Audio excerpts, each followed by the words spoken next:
Subscription کے button کو دبائیے اور ساتھ بیل آئیکن پر کلک کیجیے تاکہ آپ کو تمام ویڈیو فوراً مل سکیں۔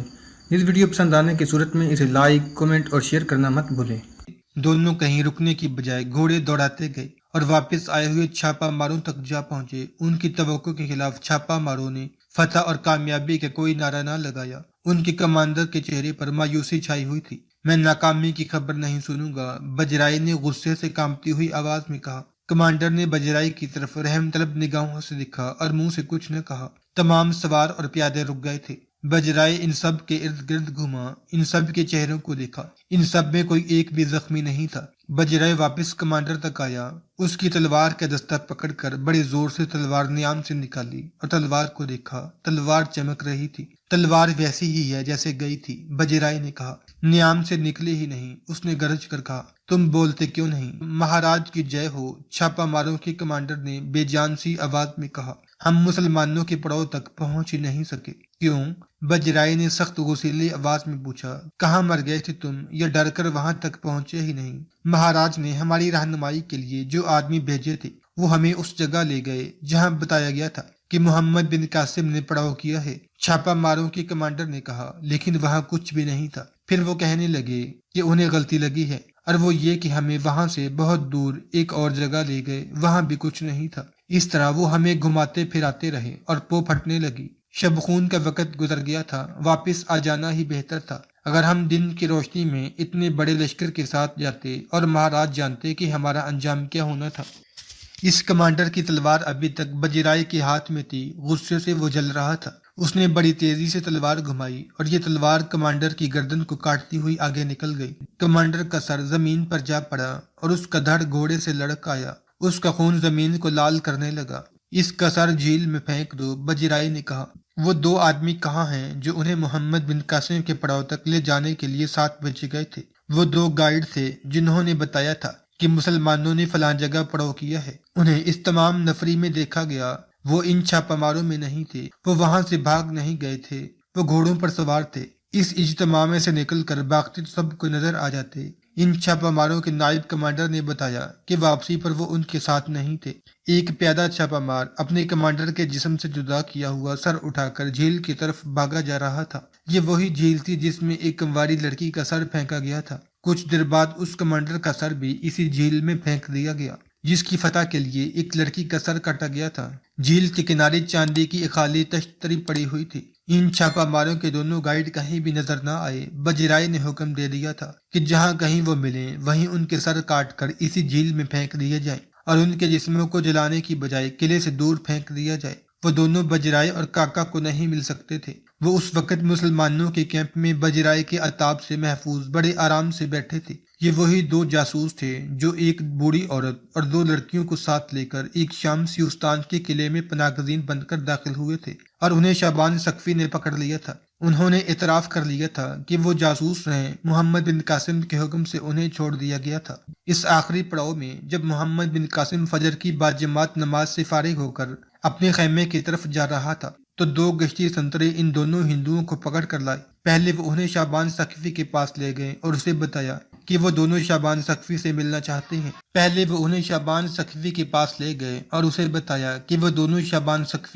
چاہتے ہیں۔ سنتریوں نے ان دونوں کی تلواریں لے لی تھیں۔ شعبان سقفی نے انہیں دیکھتے ہی پہچان لیا۔ تم پھر آ گئے ہو، شعبان سقفی نے کہا۔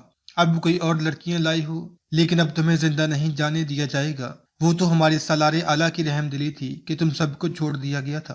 ہم اس احسان کا صلہ دے چکے ہیں، ان دونوں میں سے ایک نے کہا، اور اب ہم زندہ رہنے اور ہمیشہ کے لیے آپ کے ساتھ رہنے کے ارادے سے آئے ہیں۔ شعبان سقفی ان پر اعتبار نہیں کر سکتا تھا، لیکن وہ جو بات سنا رہے تھے اسے نظر انداز نہیں کیا جا سکتا تھا۔ انہوں نے بتایا کہ بجرائے اور راجہ کاکا کو انہوں نے کہا تھا کہ وہ مسلمانوں کو شکست نہیں دے سکتے۔ ان دونوں حاکموں کے ساتھ ان کی جو باتیں ہوئی تھیں وہ انہوں نے شعبان سقفی کو سنائی۔ پھر ایسے ہوا، ان میں سے ایک نے کہا کہ ہم نے بجرائے سے کہا کہ ہمیں کوئی ایسا خطرناک کام بتائیں جس میں جان چلی جانے کا خطرہ ہو۔ ہم وہ کام کر دکھائیں گے، لیکن جاسوسی نہیں کر سکیں گے، کیونکہ ہم میدان جنگ میں لڑنے والے آدمی ہیں۔ وہ تو ہمیں قتل کر دینے کا فیصلہ کر چکے تھے، لیکن انہوں نے آپ کے پڑاؤ پر شب خون مارنے کی باتیں شروع کر دیں۔ یہ مشورہ انہیں ہم نے ہی دیا تھا کہ محمد بن قاسم کو کسی اور طریقے سے شکست دینے کی کوشش کریں۔ یہ طریقہ رات کا حملہ ہی ہو سکتا تھا۔ ہم نے انہیں بتایا کہ یہ کام ہم کر سکتے ہیں کہ مسلمانوں کے لشکر کو دیکھتے رہیں اور جہاں وہ آخری پڑاؤ کریں وہاں رات کو ہم اپنی فوج کو لے جائیں اور سوئے ہوئے مسلمانوں کو کاٹ دیں۔ ان دونوں جاسوسوں نے شعبان ثقفی کو تمام سکیم بتائی جو انہوں نے شب خون کے لیے بنائی تھی۔ ان دونوں جاسوسوں کو یہ کام دیا گیا تھا کہ وہ کسی اور بھیس میں سیسم کی طرف آنے والے راستے پر چلے جائیں اور مسلمان جہاں پڑاؤ کریں وہ دیکھ کر واپس آ جائیں۔ ہم آپ کے سالار کی عقل مندی کی بہت تعریف کرتے ہیں، ایک جاسوس نے کہا۔ آپ کا سالار فوج کو اس علاقے میں سے گزار کر لایا جس میں سے کوئی عام راستہ نہیں گزرتا، وہ علاقہ گزرنے کے قابل ہی نہیں، لیکن آپ کا لشکر ادھر سے گزرا اور پڑاؤ ایسی جگہ کیا جہاں کوئی سوچ بھی نہیں سکتا کہ یہاں اتنی بڑی فوج پڑاؤ کر سکتی ہے۔ یہ تو اتفاق کی بات تھی کہ ہم دونوں نے آپ کے لشکر کو دیکھ لیا تھا۔ ہم نے واپس آ کر بجیرائے کو بتایا کہ محمد بن قاسم نے کہاں پڑاؤ کیا ہے۔ ہم نے ان سے درخواست کی کہ شب خون مارنے والوں میں ہمیں شامل کر لیا جائے اور ہم چھاپہ ماروں کی رہنمائی بھی کریں گے۔ مختصر یہ کہ انہیں چھاپہ ماروں کے گائیڈ بنا دیا گیا اور وہ مقرر رات ان کے ساتھ گئے۔ کیا ہم انہیں سیدھے آپ کے پڑاؤ تک نہیں لا سکتے تھے؟ ایک جاسوس نے کہا۔ لا سکتے تھے، لیکن ہم آپ کو پہلے بتا چکے ہیں کہ ہم آپ کے کردار سے اور آپ کی عبادت سے کتنے متاثر ہوئے تھے، اور پھر آپ کے سالار نے ہمیں زندہ سلامت سیستان کے قلعے سے نکال دیا تھا۔ ہم دونوں نے پہلے ہی سوچ لیا تھا کہ اس احسان کا بدلہ دیں گے۔ وہ ہم نے یوں دیا کہ چھاپہ ماروں کو آپ کے پڑاؤ سے بہت دور گھماتے پھراتے رہے اور ظاہر یہ کیا کہ ہم راستے سے بھٹک گئے ہیں۔ اس طرح گھومتے پھرتے رات گزار دی۔ چھاپہ ماروں کو میں نے سیسم کی واپسی کا راستہ دکھا دیا تھا۔ ہم دونوں سحر کی تاریکی میں ادھر ادھر ہو گئے، ہمیں کوئی بھی نہ دیکھ سکا کہ ہم چھاپہ ماروں کے اس لشکر سے نکل گئے ہیں۔ جب چھاپہ مار دور نکل گئے تو ہم نے آپ کے پڑاؤ کا رخ کر لیا اور آپ کے پاس پہنچ گئے۔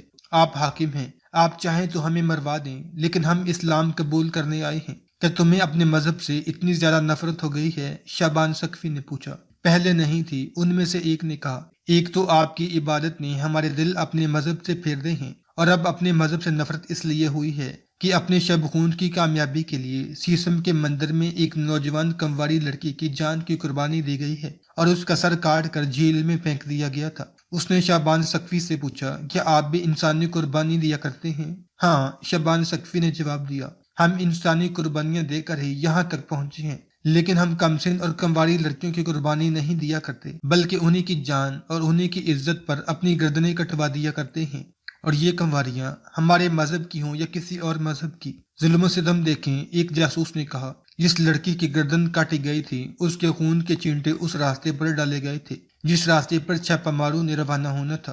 ہم نے سنا تھا کہ ہمارے مذہب میں انسانی جان کی قربانی دی جاتی ہے، لیکن ایسی قربانی پہلی بار دیکھی ہے، اور ہم دونوں نے اس لڑکی کی ماں کو اور باپ کو اور اس کے دو چھوٹے بھائیوں کو آہوزاری اور فریادیں کرتے بھی دیکھا ہے۔ آپ کے مذہب میں ایسا نہیں ہوتا۔ نہیں، شعبان ثقفی نے جواب دیا، ہم صحیح راستے سے گزرتے ہیں اور غلط راستے پر چلنے والا کوئی دشمن جنگی طاقت کے گھمنڈ میں ہمارے راستے میں رکاوٹ بن جائے تو ہم اپنے راستے پر اس باطل پرست دشمن کے خون کا چھڑکاؤ کرتے جاتے ہیں۔ شعبان ثقفی ان دونوں ہندوؤں کو محمد بن قاسم کے پاس لے گیا اور اسے بتایا کہ گزشتہ رات ہم پر کیا قیامت آ رہی تھی اور ان دونوں نے کس طرح ٹالی ہے۔ یہ خدائے ذوالجلال کا فضل و کرم ہے، محمد بن قاسم نے کہا۔ میرے چچا حجاج بن یوسف نے یہ جو بار بار ہمیں ہدایت دی ہے کہ ہر وقت اللہ کی مدد کے طلبگار رہو اور رات کو تلاوت اور عبادت کرو، وہ ویسے ہی نہیں دی تھی۔ جہاں اس قدر زیادہ ذکر الہی ہو رہا ہو وہاں انسانی جانوں کی قربانی دینے والے آ کر اندھے ہو جاتے ہیں۔ اس نے دونوں سے پوچھا، سیسم کا راجہ کیا ارادہ رکھتا ہے؟ وہ لڑنے والا آدمی نہیں، جاسوس نے جواب دیا۔ وہ تو بجرائے کی باتوں میں آ گیا تھا۔ اگر آپ ہمارا مشورہ مانیں تو کاکا کی طرف اپنا ایلچی بھیجیں اور صلح کی بات کریں۔ لیکن بجرائے نہیں مانے گا، شعبان ثقفی نے کہا۔ نہ مانے گا تو کیا ہوگا؟ ایک جاسوس نے کہا۔ اس کے پاس کوئی فوج نہیں، اس قلعے میں پناہ لیے ہوئے ہے۔ یہ تو جنگی امور تھے جن کے متعلق محمد بن قاسم نے ان دونوں آدمیوں کے ساتھ بحث و مباحثہ یا تبادلہ خیالات نہیں کرنا تھا۔ اس نے شعبان ثقفی سے کہا کہ ان دونوں آدمیوں کو نہایت عزت و احترام سے رکھا جائے اور انہیں اچھی قسم کا لباس پہنایا جائے۔ اس سے زیادہ ہماری عزت افزائی کیا ہو سکتی ہے کہ آپ ہمیں اپنے مذہب میں داخل کر لیں، ایک جاسوس نے کہا، اور اگر آپ اجازت دیں تو ہم آپ کی فوج میں مسلمان کی حیثیت سے شامل ہو جائیں۔ دونوں نے محمد بن قاسم کے ہاتھ پر اسلام قبول کیا اور شعبان ثقفی سے کہا کہ ان کی اسلامی تعلیم و تربیت کا انتظام کیا جائے۔ انہیں فوری طور پر فوج میں شامل نہ کیا گیا۔ اللہ کا فضل و کرم شامل حال تھا۔ محمد بن قاسم کو معلوم نہیں تھا کہ سیسم میں کیا ہو رہا ہے۔ اس نے اپنی فوج کو پیش قدمی کا حکم دیا۔ یہ حکم تو رات کو ہی دے دیا گیا تھا کہ صبح سیسم کو محاصرے میں لینے کے لیے پیش قدمی ہوگی۔ اس حکم کے مطابق تمام فوج تیار تھی۔ چچ نامہ میں متعدد غیر ملکی مورخوں کے حوالوں سے لکھا ہے کہ محمد بن قاسم نے نباب بن حنظلہ کو، جو خصوصی عقل و دانش کا مالک تھا، ایلچی کے طور پر فوج کے کوچ سے پہلے 4 محافظوں کے ساتھ سیسم کو اس ہدایت کے ساتھ روانہ کر دیا کہ وہ سیسم کے راجہ کاکا سے کہے کہ وہ خون ریزی کے بغیر ہماری اطاعت قبول کر لے۔ اس صورت میں اس کی حیثیت برقرار رہے گی اور اس کے نہ صرف جان و مال کی بلکہ تمام علاقے کے تحفظ اور دیگر مسائل کی ذمہ داری مسلمانوں پر ہوگی۔ نباتہ بن حنظلہ محمد بن قاسم سے اطاعت اور دوستی کے متعلق مزید ہدایات لے کر تیز رفتاری سے روانہ ہو گیا۔ ادھر تاریخی حوالوں کے مطابق سیسم کے قلعے میں یہ صورتحال پیدا ہو چکی تھی کہ بجرائے اور کاکا میں اختلافات پیدا ہو گئے تھے۔ شب خون کی ناکامی کو میں بہت برا شگون سمجھ رہا ہوں، کاکا نے بجرائے سے کہا۔ یہ ایک بڑا صاف اشارہ ہے کہ ہم نے محاصرہ توڑنے کی کوشش کی تو اس کا نتیجہ برا ہوگا۔ بزدل نہ بنو کاکا، بجرائے نے کہا۔ ابھی محاصرہ ہوا ہی کہاں ہے؟ میں راجہ داہر کی طرف پیغام بھیج کر فوج منگوا لوں گا۔ تمہارے پاس بھی فوج ہے اور 1800 جنگجو تو یہی ہیں جنہیں ہم شب خون مارنے کے لیے بھیجا تھا۔ ہم انہیں پہلے ہی باہر بھیج دیں گے۔ جب مسلمان فوج ہمارے قلعے کا محاصرہ کرے گی تو یہ منتخب جنگجو عقب سے ہم محاصرے پر حملہ کریں گے۔ بجرائے، کاکا نے کہا، تم میں یہی ایک وصف ہے کہ تم راجہ داہر کے بھتیجے ہو۔ سیوستان میں تمہارے پاس فوج کی کمی نہیں تھی۔ اگر تم میں ایسی ہی جنگی اہلیت ہوتی تو وہاں سے بھاگ نہ آتے۔ میں جو کہہ رہا ہوں وہ سمجھنے کی کوشش کرو۔ میں مذہب کا بدھ ہوں۔ بدھ مت اس طرح کسی انسان کی جان کی قربانی کی اجازت نہیں دیتا، لیکن تم نے میرے سامنے ایک معصوم لڑکی کا سر تن سے جدا کر دیا اور اس کا سر جھیل میں ڈال دیا۔ اس سے تمہیں کیا حاصل ہوا؟ ناکامی اور مایوسی۔ اب اس معصوم لڑکی کی روح کا قہر ہم پر نازل ہوگا۔ اس سے پہلے کہ تمہارے گناہ کا قہر میری قوم پر نازل ہو، میں اس گناہ کا کفارہ ادا کروں گا۔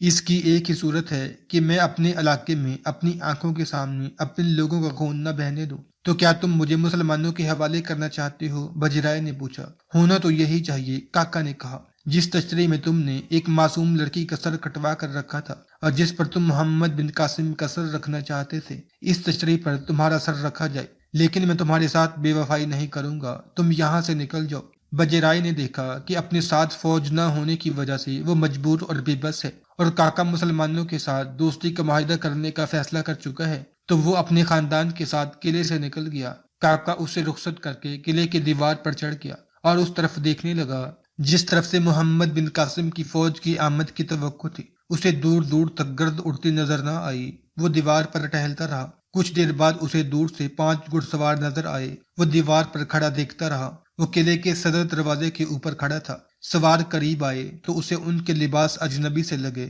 اسے سمجھنے میں دیر نہ لگی کہ یہ عرب سوار ہیں۔ سوار دروازے کے سامنے آ کر رک گئے، پیشتر اس کے کہ اس کے دروازے کے پہرے داروں کا کماندار باہر نکل کر ان سے پوچھتا کہ وہ کیوں آئے ہیں۔ اوپر سے کاکا نے ان سے پوچھا کہ وہ کون ہیں اور کیوں آئے ہیں۔ نباتہ بنت حنظلہ کو ایک محافظ نے، جو اس خطے کی زبان بھی سمجھتا اور بولتا تھا، بتایا کہ اس سے کیا پوچھا گیا ہے۔ میں عرب کی فوج کے سپہ سالار محمد بن قاسم کا ایلچی ہوں۔ نباتہ بن حنظلہ نے کہا۔ تمہارا یہاں آنے کا مقصد کیا ہے؟ کاکا نے پوچھا۔ دوستی کا پیغام لایا ہوں، نباتہ نے کہا۔ یہ آپ کو بھی پسند نہ ہوگا کہ انسانوں کا خون انسانوں کے ہاتھوں ہو جائے۔ ایک معصوم لڑکی کی گردن کاٹ کر آپ نے کیا حاصل کر لیا ہے؟ کاکا تو پہلے ہی دوستی کے لیے تیار تھا اور سوچ رہا تھا کہ وہ محمد بن قاسم تک کس طرح پہنچے۔ اسے یہ بھی معلوم نہیں تھا کہ محمد بن قاسم دوستی قبول کرے گا یا نہیں۔ اگر کرے گا تو اس کی شرائط قابل قبول ہوں گی یا نہیں۔ وہ دوڑتا ہوا نیچے آیا اور قلعے کا دروازہ کھلوا کر باہر آ گیا۔ اس نے نباتہ بن حنظلہ کا استقبال خندہ پیشانی سے کیا۔ اگر میں آپ کی فوج کے لیے اس شہر کے دروازے کھول دوں تو آپ کا رویہ کیا ہوگا؟ کاکا نے پوچھا۔ آپ کی شرائط کیا ہوں گی؟ نباتہ نے اسے وہ شرائط بتائیں جو محمد بن قاسم نے اسے بتائی تھی۔ کاکا نے حیرت زدہ ہو کر ان شرائط کو قبول کر لیا۔ اسے جیسے یقین نہیں آ رہا تھا کہ کوئی طاقتور حملہ آور اس قسم کی شرائط پیش کر سکتا ہے۔ کیا آپ ہمارے سالار سے ملنے کے لیے میرے ساتھ چلنا پسند کریں گے؟ نباتہ نے پوچھا۔ میں نے ایک اور شرط ابھی نہیں بتائی۔ آپ کو بجرائے کو اپنے تمام خاندان سمیت ہمارے حوالے کرنا ہوگا۔ آپ دیر سے پہنچے ہیں، کاکا نے کہا۔ وہ مجھے آپ کے خلاف لڑنے کے لیے آمادہ کر رہا تھا، لیکن میں اس کی بات نہیں مان رہا تھا۔ اس نے جب میرا یہ فیصلہ دیکھا تو وہ آپ کے ہاتھوں گرفتاری سے بچنے کے لیے اپنے خاندان کے بچے کو ساتھ لے کر بہت دیر ہوئی نکل گیا ہے۔ میں آپ کے ساتھ چلنے کے لیے تیار ہوں۔ زیادہ وقت نہیں گزرا تھا کہ کاکا بیش قیمت تحائف لے کر جو اونٹوں پر لدے ہوئے تھے نباتہ بن حنظلہ کے ساتھ محمد بن قاسم سے ملنے جا رہا تھا۔ محمد بن قاسم اپنی فوج کے ساتھ ادھر ہی آ رہا تھا۔ ان کی ملاقات راستے میں ہوئی۔ کاکا نے محمد بن قاسم کی اطاعت اور ہر طرح کے تعاون کا یقین دلایا، اور محمد بن قاسم نے اسے یقین دلایا کہ وہ اس کی اور اس کے خاندان کے ہی نہیں بلکہ اس کے عوام کے جان و مال کی بھی حفاظت کا ذمہ دار ہوگا۔ محمد بن قاسم کاکا کے ساتھ حصن کے قلعے میں داخل ہوا۔ تحفۃ الکرام میں مذکور ہے کہ محمد بن قاسم نے کاکا سے پوچھا کہ اس ملک میں جس کی بہت زیادہ عزت افزائی کی جاتی ہے اس کے لیے کیا طریقہ اختیار کیا جاتا ہے؟ اس خطے میں کرسی کو بہت بڑا اعزاز سمجھا جاتا ہے، کاکا نے کہا، اور اس کے ساتھ ایک ریشمی کپڑا دیا جاتا ہے جو وہ شخص اپنے سر پر لپیٹ لیتا ہے۔ محمد بن قاسم نے باقاعدہ ایک تقریب میں کاکا کو اپنے برابر ایک کرسی پر بٹھایا اور بیش قیمت ریشمی کپڑا لے کر اس کے سر پر لپیٹ دیا۔ وہاں کے لوگوں پر اس تقریب کا اتنا اچھا اثر ہوا کہ وہ دلی طور پر مسلمانوں کو پسند کرنے لگے۔ یہاں مورخوں میں اختلاف پایا جاتا ہے۔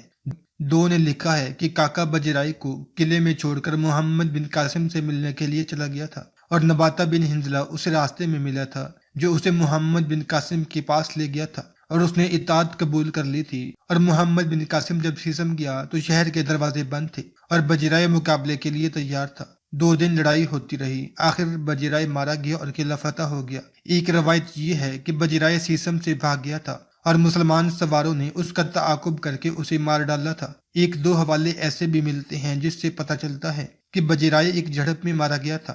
بہرحال یہ صحیح ہے کہ انہی دنوں جب محمد بن قاسم سیسم میں تھا بجرائے مارا گیا تھا۔ ایک اور روایت بہت حد تک قابل یقین معلوم ہوتی ہے۔ کاکا نے محمد بن قاسم کی اطاعت بغیر لڑے قبول کر لی تھی، لیکن ارد گرد کے علاقے میں جو علاقہ بودیا کہلاتا تھا بغاوت بڑک اٹھی تھی۔ اس بغاوت کے پیچھے بجرائے کا ہاتھ تھا۔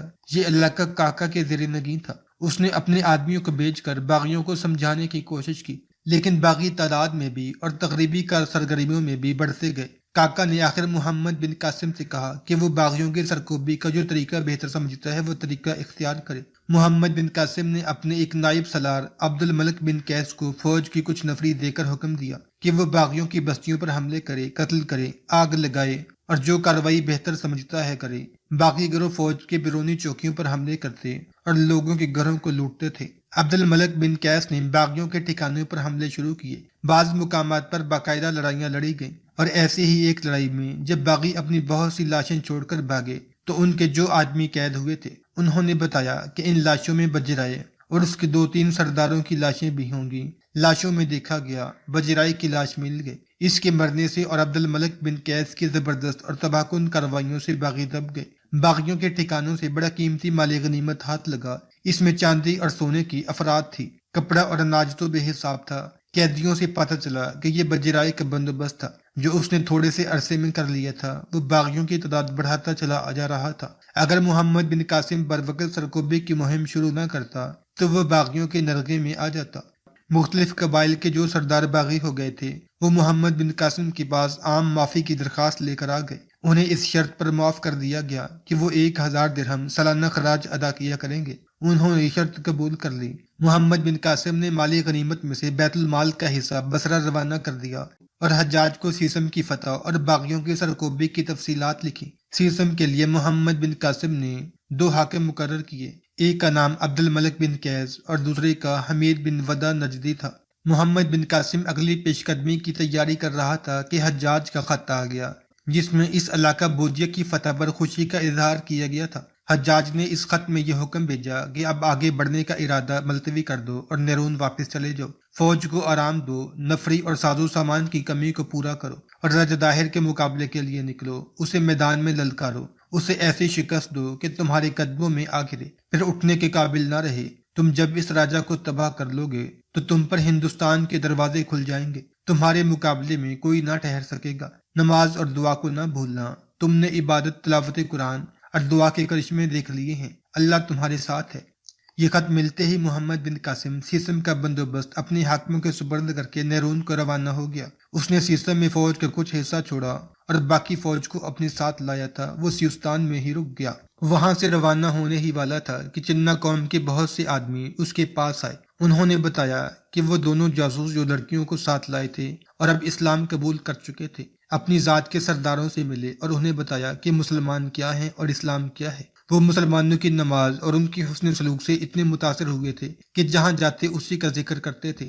چننا قوم کے لوگ دیکھ چکے تھے کہ مسلمان مفتوح علاقوں کے لوگوں کے ساتھ کتنا اچھا سلوک کرتے ہیں۔ انہوں نے ان آدمیوں سے مزید باتیں سنی تو وہ اتنے زیادہ متاثر ہوئے کہ ان میں سے بہت سے آدمی سیستان میں پہنچ گئے اور محمد بن قاسم سے کہا کہ وہ انہیں مسلمان بنا لے۔ یہ لوگ اپنے ساتھ بہت سے تحفے لائے تھے جو انہوں نے محمد بن قاسم کو دیے۔ محمد بن قاسم نے انہیں ہلکے بگوش اسلام کر لیا۔ وہ دوپہر کے کھانے کا وقت تھا، دسترخوان بچھایا گیا اور ان تمام آدمیوں کو محمد بن قاسم نے کھانے پر بٹھا لیا۔ اس موقع پر محمد بن قاسم نے کہا کہ یہ قوم مرزوق ہے، یعنی یہ رزق سے کبھی محروم نہیں رہیں گے، اللہ انہیں ہر جگہ رزق پہنچاتا رہے گا۔ یہیں سے چننا قوم مرزوق کے نام سے مشہور ہو گئی۔ محمد بن قاسم نیرون کو روانہ ہو گیا۔